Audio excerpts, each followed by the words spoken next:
उसमें भी फिर मेरे 2 गोल्ड आए थे। उसके बाद फिर मैंने नेशनल खेला। हाँ, मेरे फादर भी स्केटर थे। उन्होंने टोटल 3 नेशनल खेले थे। फ़ोन में बहुत कम यूज़ करता हूँ। स्केटिंग और मेरे को क्रिकेट बहुत अच्छा लगता है। अच्छा, किसने सिखाई आपको स्केटिंग? आपको कैसे पता चला कि स्केटिंग गेम होता है? जब से मैं 5 साल का था वो नेशनल होने वाला है? कहाँ पे? है। मुंबई में होने वाला है। आपको कैसा पता? नमस्कार, आप देख रहे हैं अमर उजाला और आपके साथ मैं हूं करण सिंह दयाल। अपनी इस खास पेशकश खेल खिलाड़ी में हम आपकी मुलाकात कराते हैं एक ऐसे खिलाड़ी से जिसने अपने हुनर के दम पर न सिर्फ उत्तराखंड का बल्कि पूरे देश का नाम रोशन किया है। इस हमारी खास कार्यक्रम में आज हमारे साथ मौजूद हैं पैरों के वो जादूगर जो अपनी पैरों की कला से उत्तराखंड का नाम रोशन कर रहे हैं। तो हमारे साथ मौजूद हैं उत्कर्ष। उत्कर्ष, अमर उजाला में आपका बहुत बहुत स्वागत है। Thank you sir. उत्कर्ष, आप हमारी ऑडियंस को बताइए कि आप कौन सा खेल खेलते हैं और वो पैरों की कौन सी जादूगरी है जिसके दम पर आप न सिर्फ देहरादून का बल्कि पूरे उत्तराखंड का नाम रोशन कर रहे हैं। मैं वैसे तो स्केटिंग करता हूँ और मैंने तो अभी प्रोफेशनल स्केट्स ले रखे। पहले मेरे पास टॉयज थे और मुझे स्केटिंग में मेरे को 3 लोगों ने बहुत ज़्यादा हेल्प करी। एक मेरे पापा ने, जी, एक अरविंद सर ने और एक अजय सर ने। जी, इन तीनों ने मिलके मेरी बहुत मदद करी है। तो सबसे पहले मेरा इंटर स्कूल कॉम्पिटिशन था। उसमें मेरा एक सिल्वर और एक गोल्ड मेडल था। उसके बाद फिर मेरा हुआ डिस्ट्रिक्ट हुआ था। उसमें भी फिर मेरे 2 गोल्ड आए थे। उसके बाद फिर मैंने नेशनल खेला। उसमें पर मेरा मेडल नहीं, उसमें मेरा एक सर्टिफिकेट आया था। जी, बहुत बढ़िया उत्कर्ष। अब आपने जिक्र किया अपने पापा का, फादर से आपने स्केटिंग सीखी है और आपका उनका बहुत बड़ा रोल रहा है। तो क्या आपके फादर भी स्केटर्स थे? उन्होंने भी कोई कॉम्पिटिशन में पार्टिसिपेट किया है? हाँ, मेरे फादर भी स्केटर थे। उन्होंने टोटल 3 नेशनल खेले थे। अच्छा, अरे वेरी गुड। तो कैसे फिर आपकी जो अभी सफ़र शुरू हुआ है स्केटिंग का, कैसे आपने शुरुआत करी? आप अभी बहुत छोटे हैं, कौन सी क्लास में हैं आप अभी? अभी 3rd में। 3rd में आप हैं। तो बिल्कुल छोटी सी उम्र से आपने स्केटिंग शुरू कर दी, फिर नेशनल लेवल तक आप पहुँच गए। तो कैसे सीखी स्केटिंग की बारीकियाँ? मैंने तो अपने पापा से सीखी। अच्छा, अच्छा। अभी कहाँ पे आप प्रैक्टिस करते हैं? अभी बंजारावाला में एक अकेडमी है, ओके, उधर। Okay, okay. अभी आने वाले दिनों में जो मैचेस होने वाले हैं, जो कॉम्पिटिशन होने वाले हैं, उसके लिए किस तरह से तैयारी कर रहे हैं आप? उस तरह से तो अच्छे से है पूरी तैयारी। अच्छा। अभी आपने जैसे बताया कि आप 3rd क्लास में हैं, पढ़ाई के साथ-साथ स्केटिंग में प्रैक्टिस कैसे करते हैं? यहाँ पढ़ाई डिस्टर्ब होती है कि आपका गेम डिस्टर्ब होता है? दोनों ही डिस्टर्ब नहीं होते, दोनों अच्छे से करते हैं। तो कैसे मैनेज करते हो फिर उसको? पहले तो स्कूल ही जाता हूँ, अच्छा। फिर शाम में आके हाँ। फिर मैं अपने 1 घंटा अकेडमी, हुँ, फिर मैं अपना पूरा 1.5 घंटा मैं अपना ट्यूशन पढ़ता हूँ, हुँ, फिर मैं खाना खा के सो जाता हूँ। बहुत अच्छा। और स्कूल में भी हम अपना खेलते हैं। अच्छा, वेरी गुड। और हम देखते हैं कि आजकल के बच्चे जो आपकी उम्र के बच्चे हैं, बड़े फ़ोन में ही रहते हैं, फ़ोन यूज़ करते हैं। तो आप भी फ़ोन यूज़ करते हो क्या? फ़ोन देखते हो? फ़ोन में बहुत कम यूज़ करता हूँ। फ़ोन में कोई और गेम खेलते हो आप क्या? गेम मेरे को बिल्कुल नहीं पसंद। Very good. अच्छा, उत्कर्ष, स्केटिंग के अलावा आप बताइए आपकी क्या हॉबी है और कौन-सा दूसरा गेम आप खेलते हैं? स्केटिंग और मेरे को क्रिकेट बहुत अच्छा लगता है। अच्छा, तो क्रिकेट भी आप खेलते हैं? हाँ, क्रिकेट। क्रिकेट में कोई पार्टिसिपेट किया किसी टीम के लिए, कुछ खेला या स्कूल में या अपने दोस्तों गली मोहल्ले में खेलते हैं सर? हम तो स्कूल में खेलते हैं, वैसे तो अभी हमारा कोई टूर्नामेंट नहीं हुआ। अच्छा, अच्छा। अब आपका लक्ष्य क्या है? मतलब आपने क्या सोचा है स्केटिंग में कैसे करियर बनाना है? स्केटिंग को लेकर आपके क्या कुछ सोचते हो आप अपने? स्केटिंग को लेकर तो बस इतना ही सोचता हूँ कि बस इंडिया के लिए एक बार मेडल ला जाऊँ। अच्छा, वेरी गुड। कोई आइडल है आपका कि जिसे देखकर आपको लगता हो कि इसकी तरह मुझे अपने देश के लिए मेडल जीतना है? क्रिकेट में है क्रिकेट में कौन है? विराट कोहली। Very good. अभी मैच देखा था आपने विराट कोहली का? हाँ, विराट कोहली की कौन-सी इनिंग आपको याद है? कौन-सा शॉट आपको याद है या विराट कोहली का कोई एक्शन आप करके दिखाएँ, सेलिब्रेशन एक्शन जब वो करते हैं? जब आरसीबी जीती थी तो सारे लोग जितने भी आरसीबी के थे वो सब तो खुश हो रहे थे, हाँ। पर विराट कोहली तो उधर अलग मतलब अपना रो रहे थे अच्छा, अच्छा। वो आपको खुशी के वो आंसू। सीन आपको याद है? अच्छा। और अब जब आप स्कूल में स्केटिंग खेलते हैं, आपके दोस्त या फैमिली के लोग जो हैं, वो किस तरह से सपोर्ट करते हैं आपको? वो बहुत अच्छे से करते हैं। हुँ। मतलब हमेशा ऐसे चलाते जैसे कभी हमारी रेस हो रही हो तो वो उत्कर्ष उत्कर्ष ऐसे करते रहते हैं। अच्छा, अच्छा। पैरों की जो ये जादूगरी है, पैरों का जो ये खेल है स्केटिंग, कितना मुश्किल है बाकी और खेलों से? जैसे आप क्रिकेट भी खेलते हैं, कौन-सा ईज़ी लगता है? क्रिकेट ईज़ी लगता है या स्केटिंग? मेरे को क्रिकेट ज़्यादा इजी लगता है। अच्छा, क्रिकेट ज़्यादा ईज़ी लगता है, लेकिन पसंद आपको स्केटिंग है। दोनों ही पसंद है। अच्छा, अच्छा। पर क्रिकेट में उसमें चोट लगने के बहुत ज़्यादा चांसेस है। हाँ। जैसे कि कभी फील्डिंग कर रहे तो बॉल अगर कभी मुंह पे लग गई तो फिर इंजर्ड हो सकता है प्लेयर। स्केटिंग में ऐसा नहीं है क्या? स्केटिंग में है पर उसमें तो पैरों के दम पे चलना होता है। हाँ, हाँ, हाँ। तो पूरा उसमें भी तो नी पैड लगाने होते हैं, हेलमेट पहनना होता है। चैलेंजेस तो उसमें भी ज़्यादा है। हाँ है। अच्छा, अब आप बताइए कि पढ़ाई तो आपने जैसे बताया कि पढ़ाई और अपना जो गेम है उसको मैनेज करने के लिए आप मैनेज करते हो, दोनों ही प्रैक्टिस करते हैं पढ़ाई के साथ-साथ भी।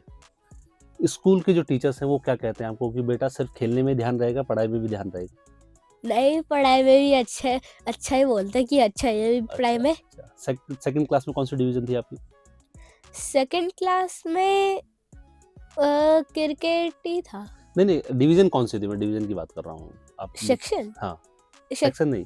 आप जब सेकंड क्लास का एग्ज़ाम दिया था, तो आप फर्स्ट, सेकंड, थर्ड कौन-सा रैंक आई थी आपकी? वो तब नहीं बताते, वैसे तो फाइनल एग्जाम में मेरे 95% आए थे। Nice, wonderful. अच्छा, अब आप उस नेशनल गेम्स की थोड़ी-सी बात बताइए जो आप अभी हाल ही में आपने बॉम्बे में खेला है। कौन-कौन से उसमें खिलाड़ी थे? कौन-कौन से पार्टिसिपेंट थे? उत्तराखंड से क्या सिर्फ़ आप अकेले थे और कौन लोग थे? उत्तराखंड से मेरा एक दोस्त भी था, अच्छा। अगम भाटिया, हुँ, और एक भैया भी थे। हुँ, मतलब वो मेरे को रोड रेस की प्रैक्टिस कराते हैं आजकल तो, ओके। संडे सैटरडे को। हुँ, आजकल मैंने छोड़ दिया क्योंकि अभी पापा ने बोला था कि बहुत ठंड हो रही है तो इसके लिए अभी मत जा। हुँ, हुँ। तो आदित्य जोहरी भैया भी गए थे अच्छा, उधर। अच्छा, अच्छा। और कौन-कौन लोग थे? दूसरे स्टेट के भी लोग थे? कितने कितने प्लेयर्स वहाँ पे थे जो पार्टिसिपेट कर रहे थे?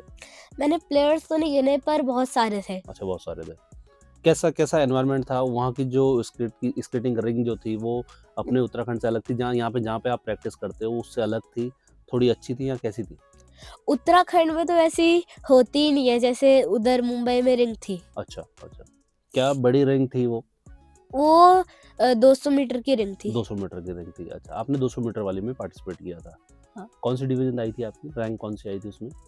उसमें तो नहीं आई थी, उसमें मेरे को सर्टिफिकेट सर्टिफिकेट मिला। पार्टिसिपेशन का मिला था। Participate certificate. अभी अच्छा एक ऑडियंस को हमारी आप बताइए कि आने वाले दिनों में आप कौन से इवेंट के लिए आप प्रैक्टिस कर रहे हैं? जिसके लिए आप तैयारी कर रहे हो आने वाले दिनों में जो आने वाले में तो अभी एक और नेशनल होगा मेरा, वो फरवरी में चेन्नई में है वो। ओके, चेन्नई में। उसकी प्रैक्टिस आपने शुरू कर दी है। तो हाँ। कौन सिखा रहा है उसके लिए आपको कौन तैयार कर रहा है? पापा या आपके 2 कोच? अ, पापा भी थोड़ी बहुत कर रहे हैं। अच्छा। पापा को मतलब इतना टाइम नहीं मिलता पर जिधर मैं अकेडमी जाता हूँ उधर कराते हैं वो। ओके। थैंक यू उत्कर्ष हमसे बातचीत करने के लिए, आपने बहुत डिटेल में बताया। तो ये उत्कर्ष थे, इस खास कार्यक्रम में एक और मेहमान हमारे साथ जुड़ रहे हैं, उनसे भी हम आपकी मुलाकात कराएँगे। तो अब हमारे साथ मौजूद हैं अनमोल। अनमोल भी पैरों के वो जादूगर हैं, जिन्होंने अपने स्केटिंग हुनर के दम पर ना सिर्फ देहरादून का बल्कि पूरे उत्तराखंड का नाम रोशन किया है। अनमोल आप बताइए थोड़ा अपने बारे में कि आप कौन-सा गेम खेलते हैं और कौन से स्कूल में पढ़ते हैं और कौन सी क्लास में हैं आप? मैं स्केटिंग खेलता हूँ और मैं दूसरी कक्षा में हूँ ओके। कौन से स्कूल में? और मैं हूँ द आर्यन स्कूल में। ओके। कौन से अभी उसमें कॉम्पिटिशन में आपने पार्टिसिपेट किया था? स्केटिंग के बारे में बताइए, कैसे शुरुआत की आपने? मैंने हाँ। अच्छी शुरुआत करी इसकी। अच्छा। हम्म। किसने सिखाई आपको स्केटिंग? आपको कैसे पता चला कि स्केटिंग गेम होता है? ये जब से मैं 5 साल का था तब अभी मैं आप केजी क्लास में हूँ। अच्छा हाँ। अब कितने साल के हैं आप? अब मैं 7 साल का हूँ। अच्छा, कब से खेल रहे हैं? 5 साल से खेलना शुरू करा है। 2 साल से आप लगातार स्केटिंग खेल रहे हैं। नहीं 3। 3 साल से कैसे? कोई बात नहीं। अभी कौन से उसमें कॉम्पिटिशन में आपने पार्टिसिपेट किया है? मैंने अभी स्टेट में स्टेट में किया है। कहाँ पे वो हुआ था? वो प्ले ग्राउंड में। यहाँ पवेलियन ग्राउंड में, देहरादून में ही? हाँ। अच्छा। कौन सी रैंक आई थी आपकी? कौन सी पोजीशन आई थी उस वाले? 4th। 4th आई थी। ठीक। तो किससे आप स्केटिंग सीख रहे हैं अभी? कोच कौन है आपके? अभी अरविंद सर। अरविंद सर। तो कैसे कैसे सीखा? शुरुआत में गिरते होंगे ना स्केटिंग चलाते हुए, और वैसे अब बिल्कुल बढ़िया से चला लेते हैं? शुरुआत में तो थोड़ा बहुत गिरा। चोटें भी लगी? अब लगती है चोट? स्केटिंग के अलावा कुछ दूसरा कोई गेम पसंद है आपको? कौन सा? फुटबॉल। फुटबॉल। फुटबॉल भी खेलते हैं आप? अच्छा। तो थोड़ा सा बताइए स्केटिंग के बारे में कि आप कैसे पढ़ाई के साथ साथ स्केटिंग में भी अपनी प्रैक्टिस करते हैं, स्कूल जाते हैं, तो क्या स्कूल में भी प्रैक्टिस करते हैं? स्कूल में तो नहीं होती, हाँ। पर स्कूल में गेम्स टाइम में हम फुटबॉल खेलते हैं ओके। और शाम को स्केटिंग करते हैं। अच्छा। अभी आने वाले दिनों में कौन सी कंपटीशन होने वाला है आपको जिसमें पार्टिसिपेट करोगे आप? वो नेशनल। नेशनल होने वाला है, कहाँ पे? अभी नहीं। मुंबई में? हैं? मुंबई में होने वाला है? आपको कैसा पता? क्योंकि इससे आपसे पहले आपके एक दोस्त थे जो हमें बता के जा चुके हैं कि आप नेशनल के लिए तैयारी कर रहे हैं जो बॉम्बे में होने वाला है, मुंबई में होने वाला है। तो किस तरह से उस वाले नेशनल के लिए आप कैसे प्रैक्टिस कर रहे हैं? क्या अलग से आपने टाइम शेड्यूल बनाया है या ज़्यादा प्रैक्टिस कर रहे हो? अभी तो नहीं बनाया। अभी मम्मी करवाएगी वो ज्वाइन एकेडमी। हाँ। ओके। अभी तक आप मतलब एकेडमी में प्रैक्टिस नहीं करते हो? ना। कहाँ पे प्रैक्टिस करते हो फिर? अभी नहीं कर रहा। अभी प्रैक्टिस ही नहीं कर रहे हो? अच्छा। तो आप हमारी ऑडियंस को बताइए स्केटिंग कितना मुश्किल खेल है, कितना थ्रिल उसमें है, रोमांच कितना है उसमें, बताइए। उसमें बहुत रोमांचक है और वो बहुत कठिन गेम है। कैसे कठिन है? क्यों कठिन है? क्योंकि उसमें टायर लगे होते हैं हाँ। और उसमें जूते होते हैं और उसमें बहुत मुश्किल होता है चलाना उसको। अच्छा। और उसमें गिर के हमारे हाथ फ्रैक्चर भी हो सकता है और पैर भी। अच्छा। तो फिर इतने सारे चैलेंजेस थे उस गेम में, तो आपने कैसे तैयार किया खुद को? वो मैंने एक बस कर लिया। तो कैसे पता चला था कि मुझे स्केटिंग खेलनी है या मुझे स्केटर बनना है? अच्छा। किसने आपको मोटिवेट किया? वो मम्मी ने।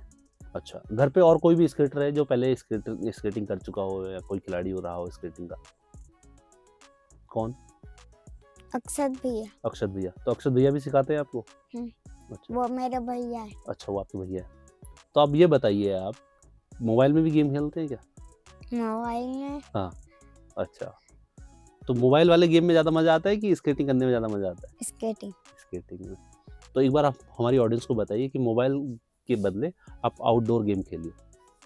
आप मोबाइल के बदले आउटडोर गेम में खेलो। हाँ। अब एक बार उन सब ऑडियंस को ये भी कहिए जो आपको देख रहे हैं या जो अपना स्केटिंग में करियर बनाना चाहते हैं, उन्हें क्या क्या करना चाहिए?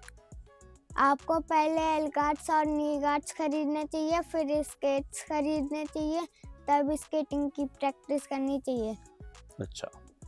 और अब आप ये भी बताइए कि जो आपके और दोस्त है जो स्केटिंग करते हैं, तो उनसे आप कैसे सीखते हैं?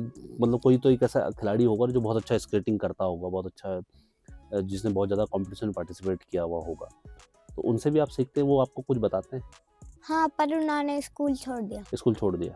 हाँ। क्यों? स्कूल चेंज कर दिया या स्कूल ही छोड़ दिया? स्कूल छोड़ दिया, अभी तो पता नहीं लगा। अच्छा, अभी पता नहीं लगा। पर एक और है हमारे में जो सिखाते हैं। अच्छा। नैतिक भैया और दैविक भैया। अच्छा, वो आपको सिखाते हैं? वो सबसे तेज चलाते हैं। हाँ, सबको सिखाते हैं। अच्छा। और आप कितने बार गिरे हो स्केटिंग चलाते हुए? कितनी बार? हाँ। अभी भी बहुत गिरते हो क्या बार। आप? अभी भी गिरते हो? अब नहीं गिरता। अच्छा। अनमोल, अब हमारी ऑडियंस को आप ये भी बताइए, एक खिलाड़ी के नाते खान पान जो होता है वो बहुत इम्पोर्टेंट होता है, तो आप क्या खाते हैं? क्या आप जंक फूड खाते हैं, बाहर का खाते हैं या घर का ही खाना खाते हैं? घर का भी खाता हूँ, बाहर का भी खाता हूँ। तो बाहर का खाना खाना चाहिए कि नहीं खाना चाहिए? नहीं। तो आप फिर भी खाते हो? अच्छा, ये बताइए, घर का खाना फायदेमंद होता है ये खिलाड़ी के लिए या बाहर का? घर का। अच्छा, घर का। तो आप हमारी ऑडियंस को ये भी बताइए कि अगर कोई खिलाड़ी आपको देख रहा है, सुन रहा है, तो उन्हें कौन सा खाना नहीं खाना चाहिए, जंक फूड जो आप खाते हैं? आजकल नहीं खाता हूँ। आजकल नहीं खाते? कब खाते थे आप पहले? हाँ। क्या क्या खाते थे? मैं पिज्जा, बर्गर। अच्छा। तो आपने ये सब छोड़ा है केवल अपनी स्केटिंग के लिए कि आप ताकि सही से स्केटिंग कर सकें? हाँ। तो आप हमारी ऑडियंस को बताइए कि अगर आपको किसी भी गेम में करियर बनाना है तो आपको जंक फूड नहीं खाना होगा। क्योंकि हम मोटे हो जाएंगे और फिर हम खेल ही नहीं पाएंगे। अच्छा, एक लास्ट क्वेश्चन, आप जब एग्ज़ाम आते हैं, आपके यहाँ जब पढ़ाई होती है वो और फिर स्केटिंग की प्रैक्टिस कैसे मैनेज करते हैं दोनों? दोनों छोड़ देते हो स्केटिंग या ये सिर्फ पढ़ाई पे ध्यान देते हो? दोनों पर। दोनों पे ध्यान देते हो, ठीक है। थैंक यू सो मच अनमोल। तो ये थे पैरों के वो जादूगर जो भले उम्र में कम हो लेकिन अपने हुनर से ना सिर्फ देहरादून का बल्कि पूरे उत्तराखंड का नाम रोशन कर रहे हैं और इनका सपना है कि एक दिन देश के लिए मेडल जीतें और पूरे उत्तराखंड के साथ साथ देश का भी नाम रोशन करें। इस तरह के एपिसोड में, इस हमारे सेगमेंट में हम आपकी मुलाकात आगे भी कराते रहेंगे। तब तक आप देखते रहें अमर उजाला।